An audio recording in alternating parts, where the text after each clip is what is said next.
Baik, bismillahirrahmanirrahim. Assalamualaikum warahmatullahi wabarakatuh. Kepada yang terhormat Bapak Dr. Haji Deden Komar Priyatna, STS IPM MCHRA, selaku Rektor Universitas Winaya Mukti. Yang terhormat Ibu Dr. Andes Hajah Winaroswina, STM MCPM, selaku Dekan Fakultas Ekonomi dan Bisnis Universitas Winaya Mukti. Kepada yang terhormat Bapak Dodi Tisna Amijaya, SEMM, selaku Ketua Program Prodi Manajemen S1 Fakultas Ekonomi dan Bisnis Universitas Winaya Mukti. Dan yang terhormat Ibu Tati Siti Aisyah, SIKOM MM, selaku dosen pembimbing yang telah memberikan waktunya untuk membimbing laporan magang. Perkenalkan, nama saya Dila Mustika dengan nomor induk mahasiswa 412242311078 yang akan mempresentasikan mengenai laporan magang yang telah dijalankan selama kurang lebih 3 bulan terhitung dari tanggal 1 Oktober sampai tanggal 20 Desember tahun 2024. Di mana judul yang saya angkat di sini mengenai optimalisasi sistem pelayanan publik terhadap masyarakat di kantor Kecamatan Ibun. Nah, apa aja sih gitu yang akan dibahas pada kesempatan kali ini? Yang pertama yaitu pendahuluan yang menyangkut latar belakang, kemudian yang kedua ada gambaran umum perusahaan, di mana di dalamnya ada profil perusahaan serta aktivitas magang. Kemudian yang ketiga ada pembahasan, di mana di dalamnya ini tuh terdapat kendala yang dihadapi serta gimana sih cara mengatasi kendala tersebut. Kemudian ada kesimpulan dan saran, serta ada refleksi. Nah, yang pertama mengenai latar belakang, di mana pelayanan publik yang dilaksanakan khususnya oleh sektor publik saat ini sering menjadi sorotan oleh berbagai kalangan masyarakat sebagai penerima layanan tersebut. Jadi masih sering terdengar gitu ya, pelayanan yang lamban, berbelit-belit, serta kurang ramah, tidak transparan, menjadi perbincangan setiap saat gitu.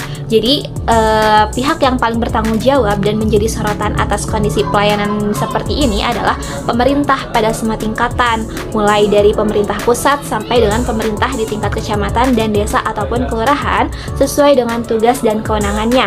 Sebab mereka ataupun pemerintahlah yang menjadi pusat penyedia jasa ataupun layanan penyedia jasa layanan publik gitu, atau Center Provider for Public Service.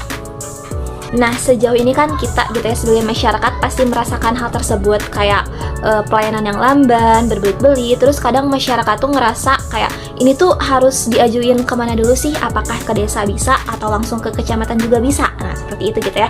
Jadi ini merupakan latar belakang mengenai optimalisasi pelayanan masyarakat di Kecamatan Ibun tuh udah berjalan cukup baik atau belum gitu. Kemudian di sini pemerintah yang sesuai fungsinya akan memberikan pelayanan kepada masyarakat sebagaimana Haryono dan Wahyu Eko Pujianto pada tahun 2013 nomor 44 menjelaskan bahwa pemerintah mempunyai 3 fungsi utama yang harus dijalankan, yaitu public service function atau fungsi pelayanan masyarakat. Kemudian ada development function atau fungsi pembangunan, serta ada protection function atau fungsi perlindungan. Ketiga fungsi tersebut harus dijalankan oleh pemerintah hingga ke tingkat kecamatan, termasuk oleh pemerintah di Kecamatan Ibun, bahkan tingkat desa ataupun kelurahan gitu ya, karena seiring dengan otonomi yang diberikan dengan sebaik-baiknya untuk kelangsungan pemerintahan itu sendiri. Seiring dengan otonomi daerah yang sedang dilaksanakan, pemerintah Kecamatan Ibun harus mampu menerapkan prinsip-prinsip otonomi daerah di dalam mengurus, mengatur, dan menyelenggarakan rumah tangganya, serta mampu mempertanggungjawabkan penyelenggaraan pemerintahan dan pembangunan kepada masyarakatnya secara transparan dan akuntabel. Harus memberikan pelayanan yang terbaik kepada masyarakat. Nah, tentunya pelayanan publik juga yang dilakukan oleh pemerintah tuh harus sesuai dengan standar yang telah ditetapkan gitu ya. Nah, adapun standar yang telah ditetapkan oleh pemerintah ini tuh telah dituangkan pada berbagai produk hukum. Di antaranya Undang-Undang Pelayanan Publik, yakni Undang-Undang Nomor 25 Tahun 2009 dan Kepmenpan Nomor 63 Tahun 2003 tentang pedoman penyelenggaraan pelayanan. Nah, sekarang kita berbicara mengenai profil perusahaan, di mana sejarah kantor Kecamatan Ibun ini tuh pada tahun 1976 sampai dengan tahun 1980, Kecamatan Ibun ini tuh masih merupakan kantor perwakilan camat atau Kapermat yang dipimpin oleh Bapak Jamhari, yaitu Mantri Polisi. Nah, Kecamatan Ibun ini tuh didirikan pada tanggal 11 Desember tahun 1980 berdasarkan SK Gubernur Jawa Barat nomor 141/1263 Pemdes yang beralamat di Jalan Oma Anggawi Sasra nomor 399 RT 1 RW 2 Desa Ibun, Kecamatan Ibun, Kabupaten Bandung.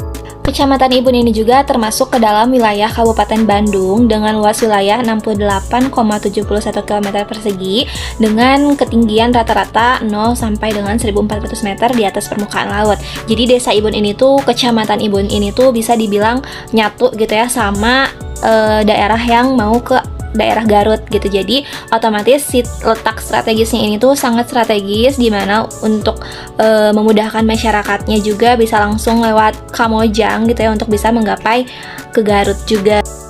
Nah, Kecamatan Ibun ini juga merupakan pemekaran dari Kecamatan Pase dan terdiri dari 12 desa, yaitu ada Desa Ibun, Desa Pangguh, Desa Duku, Desa Neglasari, Desa Laksana, Desa Mekarwangi, Desa Sudi, Desa Talun, Desa Lampegan, Desa Tanggulun, Desa Karya Laksana, dan Desa Cibeer. Nah, cukup lengkap untuk mengembangkan berbagai komoditas produksi pemanfaatan lahan seperti tanaman hortikultura, padi, perkebunan kopi, perikanan, hingga pembukaan kawasan wisata baru. kemudian di sini kita berbicara mengenai struktur organisasi yang ada di Kecamatan Ibun, di mana Camat Ibunnya ini tuh diketuai oleh Bapak Agus Rustandi SIP. Kemudian di bawahnya ada Sekretaris Camat, ada Kasubag Program dan Keuangan, ada Kasubag Umum dan Kepegawaian atau UMPEG, terus ada Jabatan Fungsional, ada Kasih Pemerintahan, ada Kasih Tribun, ada Kasih Pembangunan, Kasih Pemberdayaan. Nah, mungkin untuk organizational struktur kantor Kecamatan Ibun bisa dilihat dari gambar di sini. Nah, di sini kita berbicara mengenai visi dan misi kantor Kecamatan Ibun, di mana setiap perusahaan ataupun instansi juga pasti memiliki visi dan misi tersendiri gitu ya. Di mana untuk visi dan misi kantor Kecamatan Ibun ini tuh visinya terwujud masyarakat Kabupaten Bandung yang bangkit, edukatif, dinamis, agamis, dan sejahtera. Adapun misi dari kantor Kecamatan Ibun ini tuh membangkitkan daya saing daerah, menyediakan layanan pendidikan dan kesehatan yang berkualitas dan merata, mengoptimalkan pembangunan daerah yang berbasis partisipasi masyarakat yang menjunjung tinggi kreativitas dalam bingkai kearifan lokal. Kemudian mengoptimalkan tata kelola pemerintahan melalui birokrasi yang profesional dan tata kehidupan masyarakat yang berdasarkan nilai-nilai keagamaan, meningkatkan kesejahteraan masyarakat dengan prinsip keadilan dan keberpihakan pada kelompok masyarakat. Oke, di sini kita berbicara mengenai aktivitas magang gitu ya, dimana selama kurang lebih 3 bulan ini tuh penulis melakukan apa aja sih gitu ya di kantor Kecamatan Ibun tersebut. Nah, adapun aktivitas magang tersendiri di kantor Kecamatan Ibun ini tuh selama melaksanakan kegiatan magang, penulis ditempatkan di bagian administrasi pelayanan dan kependudukan yang ditangani oleh Bapak Suhud Rahman. Jadi bagian administrasi pelayanan dan kependudukan ini tuh yang menangani seputar kayak pembuatan KTP elektronik, terus pembuatan kartu keluarga, pembuatan akta kelahiran, pisah kakak karena kematian, ataupun misalkan surat kematian, legalisir dokumen, seperti itu. Jadi hal ini tuh dilakukan setiap hari gitu ya, karena sebab setiap harinya itu pasti bakalan ada masyarakat-masyarakat dari Kecamatan Ibun untuk mengajukan pelayanan tersebut. Nah, tentunya kan penulis ini tuh nggak akan mungkin langsung tahu gitu ya mengenai tugas-tugas yang diberikan ini tuh harus kayak gimana gitu. Nah, maka dari itu penulis juga dibimbing oleh Bapak Suhud gitu ya di bagian administrasi pelayanan dan kependudukan ini tuh supaya melaksanakan kegiatan-kegiatan ataupun pekerjaan yang pastinya selalu dilakukan di kantor kecamatan. Nah, kebetulan ada pun beberapa tugas yang dilakukan ini tuh mengenai kayak membantu masyarakat membuat KTP elektronik yang di dalamnya ini tuh bisa menggunakan aplikasi Bandung Digital Service. Jadi sebetulnya untuk masyarakat yang tidak melek akan teknologi gitu pasti tidak perlu untuk ke kecamatan untuk melakukan pengajuan pembuatan KTP elektronik. Tetapi zaman kan sudah canggih gitu ya, jadi bisa melalui aplikasi di Bandung Digital Service. Kemudian membantu dalam pembuatan kartu keluarga, akta kelahiran ataupun akta kematian, terus ada legalisir dokumen. Kemudian membantu mengajukan surat pindah, terus ada dispensasi nikah juga, terus mengajukan surat keterangan tidak mampu dari berbagai desa yang ada di Kecamatan Ibun gitu.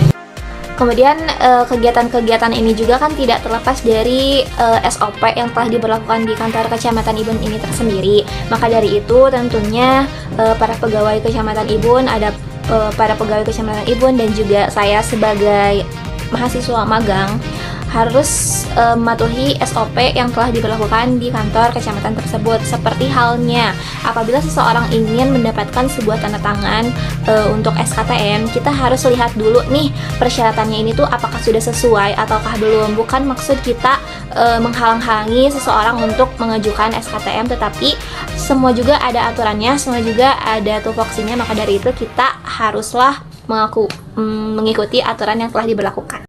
Selanjutnya kita berbicara mengenai kendala dan solusi yang dihadapi di kantor Kecamatan Ibun.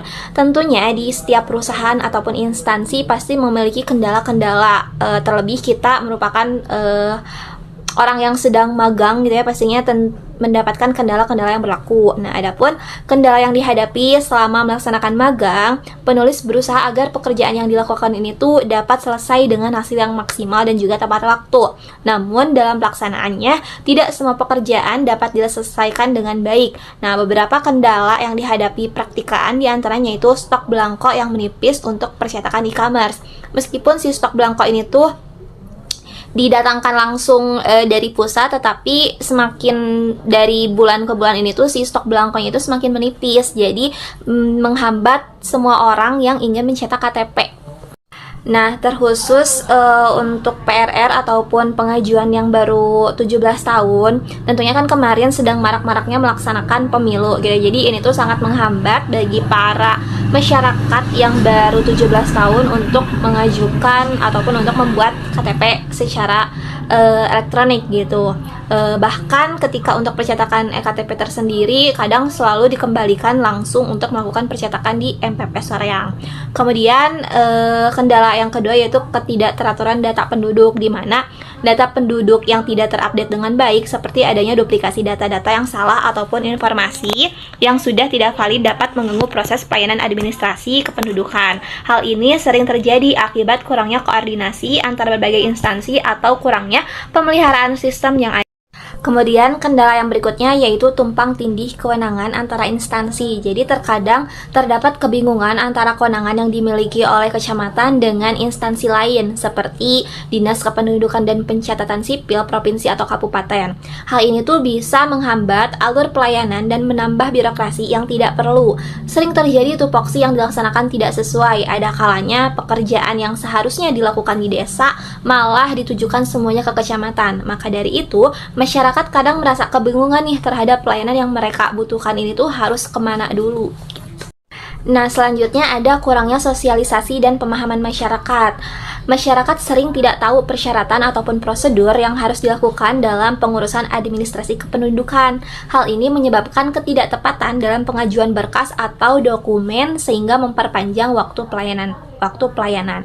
Selanjutnya juga ada keterbatasan layanan yang dapat diakses secara online. Nah, kebanyakan masyarakat ini tuh kayak merasa masih buta gitu ya akan teknologi. Nah, meskipun layanan administrasi ini tuh udah bisa digalakkan secara online, tetapi masih ada saja masyarakat yang belum mengetahui dan belum dapat mengimplementasikannya secara menyeluruh, sehingga masyarakat harus datang langsung ke kantor kecamatan untuk mendapatkan pelayanan. Padahal kalau misalnya masyarakat ini tuh melek akan teknologi gitu, jadi nggak perlu capek-capek nih, nggak perlu jauh-jauh untuk pergi ke kecamatan, karena pada dasarnya semua bisa dilakukan di rumah.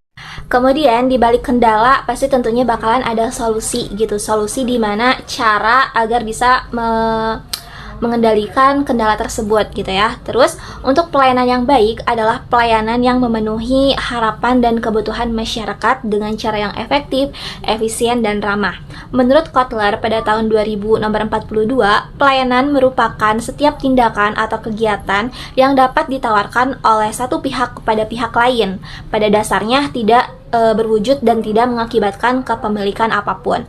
Adapun solusi ataupun cara untuk mengatasi kendala yang terjadi antara lain yaitu peningkatan sistem pengumpulan data, verifikasi dan validasi data, serta pelatihan dan edukasi kepada petugas.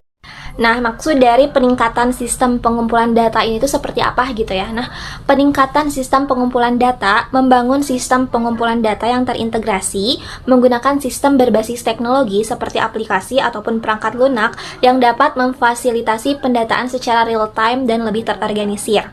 Kemudian penyederhanaan proses pendaftaran, menyederhanakan prosedur pendaftaran penduduk, dan memastikan prosesnya mudah diakses oleh masyarakat termasuk melalui platform online. Kemudian untuk verifikasi dan validasi data, nah pemeriksaan berlapis ini tuh sangat diperlukan gitu ya, yaitu melakukan verifikasi dan validasi data penduduk secara berkala dengan melakukan cross-check terhadap informasi yang diberikan. Terus koordinasi dengan instansi terkait juga merupakan hal yang patut dilakukan gitu, karena berkolaborasi dengan instansi lain yang memiliki data relevan, misalnya lembaga kesehatan atau pendidikan, untuk memastikan kesesuaian data. Kemudian di sini ada pelatihan dan edukasi kepada petugas gitu ya, dimana untuk pelatihan dan kepada petugas pendataan ini tuh memberikan pelatihan kepada petugas di lapangan untuk meningkatkan pemahaman dan keterampilan dalam melakukan pencatatan dengan benar dan sesuai standar. Kemudian sosialisasi kepada masyarakat, di mana mengedukasi masyarakat tentang pentingnya kelengkapan dan akurasi data pribadi yang mereka berikan gitu. Adapun hal yang perlu dilakukan yaitu melakukan sosialisasi yang intensif dan terarah, kemudian membuat video tutorial dan panduan yang mudah dipahami, kemudian memberikan bantuan dan pendampingan teknis gitu. Jadi ini tuh salah satu cara agar kendala-kendala yang tadi sudah dijelaskan itu dapat teratasi dengan baik. Nah, tentunya dengan kegiatan magang yang telah dilakukan selama kurang lebih 3 bulan, kemudian kita juga bisa mengetahui apa sih kendala-kendala yang ada di sana, kemudian kita juga bisa menyelesaikan solusi-solusi yang dapat menyelesaikan kendala tersebut. Pastinya kita langsung masuk ke kesimpulan dan saran. Dimana untuk kesimpulan ini tuh bagian administrasi pelayanan dan kependudukan di kantor Kecamatan Ibun ini tuh memberikan banyak banget pengalaman serta pembelajaran, sehingga saya pribadi gitu ya dapat belajar banyak mengenai kependudukan, dimulai dari pembuatan EKTP, membuat KK, baik dari KK baru, KK pisah karena perceraian maupun karena pernikahan, membuat surat keterangan ahli waris, bahkan praktikan juga belajar mengenai prosedur dan SOP yang dijalankan di tempat tersebut. Kemudian penulis juga merasa sangat bangga bisa diberikan kesempatan untuk bisa bergabung di kantor Kecamatan Ibun ini tuh, karena dengan tentunya pengalaman ini tuh dicari gitu ya, diciptakan, dan kita juga harus melakukan aksi untuk bisa mendapatkan pengalaman tersebut gitu. Karena dengan kita berdiam diri saja, pengalaman-pengalaman yang datang tuh tidak mungkin datang begitu saja gitu teman-teman. Jadi adapun kesimpulan yang tadi sudah disimpulkan ini tuh banyak banget memberikan suatu banyak pengalaman yang berarti, dari mulai cara bekerja di sebuah instansi itu bagaimana, terus cara menghadapi kendala ininya tuh bagaimana, SOP yang dijalankannya itu tuh seperti apa gitu. Jadi untuk kesimpulannya tuh bisa disimpulkan seperti berikut. Nah, dari kendala-kendala yang ada juga dapat disimpulkan bahwa kendala yang ada di kantor Kecamatan Ibun ini tuh diantaranya minimnya belangko percetakan untuk EKTP, ketidakteraturan data penduduk yang menyebabkan data ganda atau duplikasi, tumpang tindih kewenangan antara instansi, kurangnya sosialisasi dan pemahaman masyarakat yang menyebabkan ketidaktepatan dalam pengajuan berkas sehingga memperpanjang waktu pelayanan. Kemudian saran. Adapun saran yang dapat diberikan oleh praktikan ataupun penulis gitu ya, bahwa selama praktikan ikut terjun dalam kegiatan yang ada di kantor Kecamatan Ibun ini tuh praktikan menyarankan bahwa sebaiknya pada divisi yang menjadi tempat magang diberi penjelasan mengenai proses magang dan wilayah penelitian yang dilakukan praktikan, sehingga terjalin interaksi kerja yang produktif dan optimal di antara peserta dengan staf ataupun karyawan perusahaan. Karena pada sejatinya apabila kita merasa diterima di dalam sebuah tempat gitu ya, maka akan merasa adanya kecocokan tersendiri gitu. Kemudian pada saat melaksanakan praktik kerja lapangan juga, mahasiswa harus mengetahui nih deskripsi pekerjaannya agar pada saat jam kerja harus sudah berlangsung gitu. Jadi mahasiswa tidak menganggur dan lebih banyak bekerja.